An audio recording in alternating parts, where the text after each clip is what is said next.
আপনারা জানেন যে এটা সেন্ট্রালি অর্ডার হয়েছে, এগুলো শেষ হবে হ্যাঁ মন্ত্রণালয় থেকে।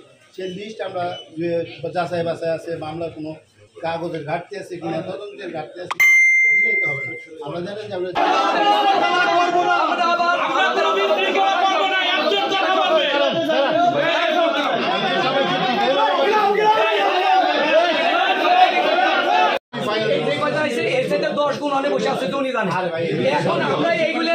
যে কিভাবে আমরা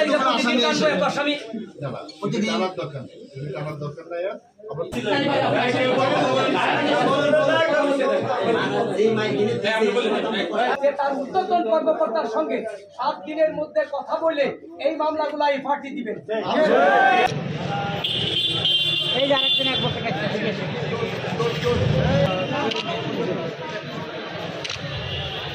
আমার সামনে আসেন ভাই, সামনে আসেন।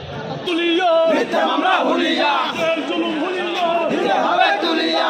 2022, 2023, 2024 সালের তদন্তাধীন নিপীড়নমূলক গায়েবী মামলার লিস্ট আমাদের মাননীয় পুলিশ সুপার মহোদয়ের কাছে জমা দিয়েছিলাম, কিন্তু তিনি অজ্ঞাত সেই অদৃশ্য শক্তির কারণে তিনি এখনও আমাদের এই সমস্ত নিপীড়নমূলক গায়েবী মামলার এফআরটি দেন নাই। আমরা এই স্বাধীন বাংলাদেশে আর কোনো অজুহাত শুনতে চাই না।